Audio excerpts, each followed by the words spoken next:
Hello everyone, welcome to my channel. My name is Sophia and here is another art lesson.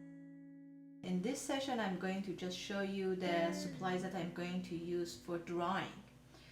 And I'm going to explain a little about different things and how to use them, how to clean them, and that's it. Okay, let's start with the pencils. Here you can see my pencils, which are from different brands. I prefer Staedtler pencils, but I love Faber-Castell and Derwent too, which I really suggest you, if you like to try different things of drawing, use them and try to see which one is your favorite. But let's start with explaining about these numbers and letters on the pencils. The numbers and letters are starting with HB, which I'm going to tell you this is the middle name. And then we have B, B1, sometimes it's just B, sometimes you can see B1, but normally it's B2, B3, B4, and go on. And this we have H1, H2, and to be honest, I didn't see H3 that much, so I'm just going to jump to H4 and go on. So what are these names and numbers? B means bold. H means hard. Bold and hard, which I'm sure that you know that they are not in front of each other, but it means that inside of the pencil, when we have B, like this one, which is B5, it's bolder, it's darker in value and softer. So you can see the difference between this B and, for example, this one was B5 and this one is H2. I'm trying not to press my pencils to show you exactly the difference between value of them. So the difference between these numbers and letters are the values. B means bolder. Inside of the pencil, it's softer. And when the numbers are going higher, it means bolder and bolder and bolder and softer. But there is just one point that it's good to know, and that is about erasing these B numbers. This one is 9B, and very light pressure. It's going to give me enough darkness. And let me show you when I want to erase them. This one was H, this one was B5, and this one is 9. With that much little pressure that I used, you can see that this one is not erasing easily. So, one more time, bolder, softer, and harder to erase. But this one, it's harder, which means inside of these pencils are harder. And then it's lighter and lighter and lighter in pressure, in value, and it's way easier to erase. So why do we have these numbers and letters? Because when you start drawing, you may make mistakes, and it's easier to start with the harder numbers so you can fix them and erase them easily.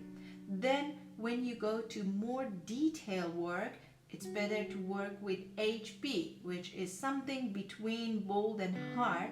And when you start shading, it's better to move on something bolder, darker in value, which really help you to have a good value and contrast.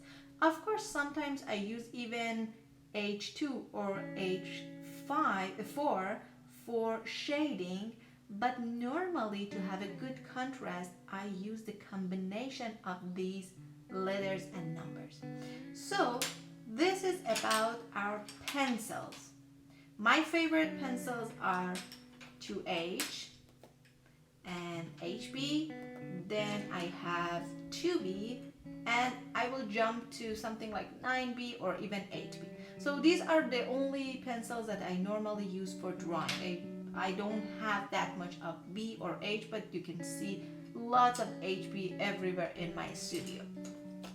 Now let's go to the eraser part. These are my erasers.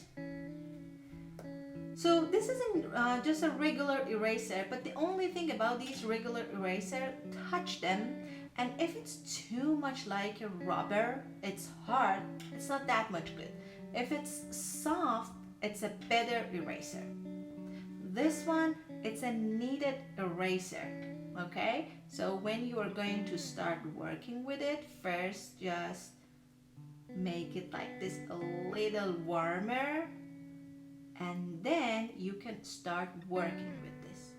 This eraser has some really interesting values for the painting. First of all, you can shape it and going to very, very detailed work and erase some small details. But the best thing about this kneaded eraser is that you can make something lighter, not just erase it.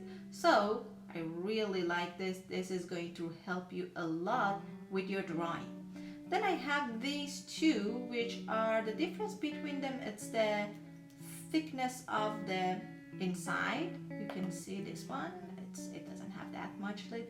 So you have this one, and then you have this, which is smaller. You can have only this one and shape it smaller, or it's better to have something really thin for some areas that you need it to be thinner.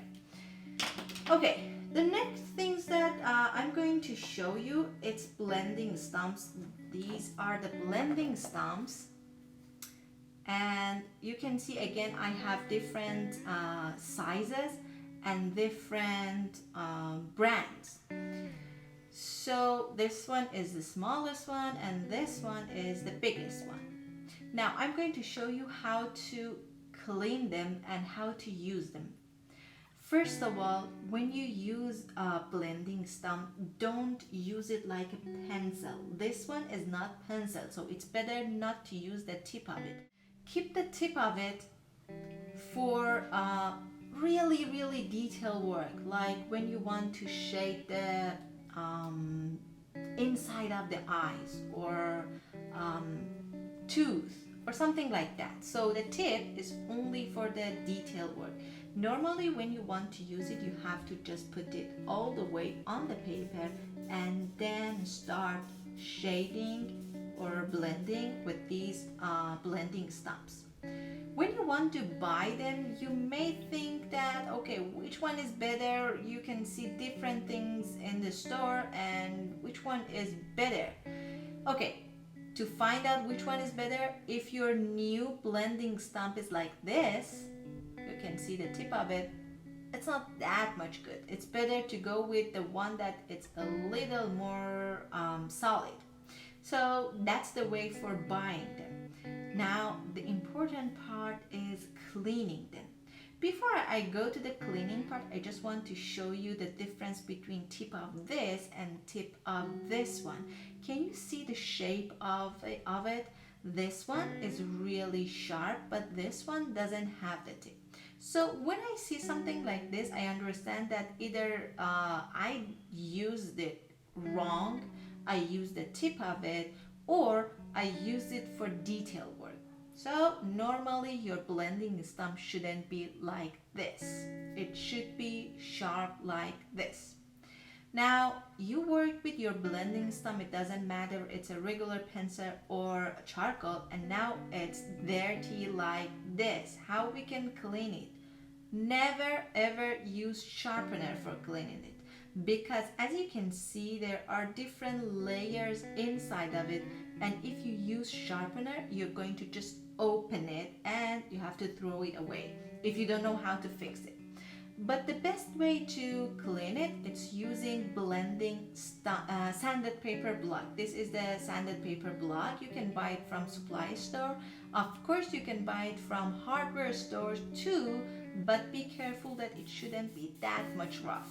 Okay, so now to clean it, I just put this blending stump on my sanded paper block and going up and down, and while I'm moving it up and down, I turn it around too. You can see up, down, turn around, up, down, turn around, which of course with practice you can be this much fast. And this way you can clean it and bring it back to the correct shape. Okay, now you can see it's better.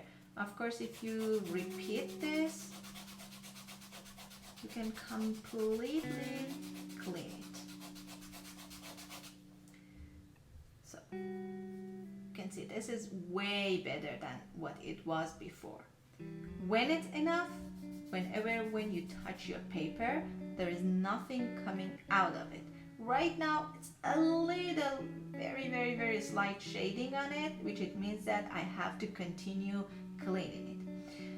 It's good to have different sizes of the blending stump, but normally I just go with this one, the medium size kind of. So that would be enough for you. And then this is the sanded paper block, which has different layers of the sanded paper on it. You can keep this for cleaning your blending stump, and this one for your charcoal, sharpening your charcoal, and different things, which is this one is really useful. And in future I'm going to show you how to work with it to sharpen your pastel pencils and even your pencils.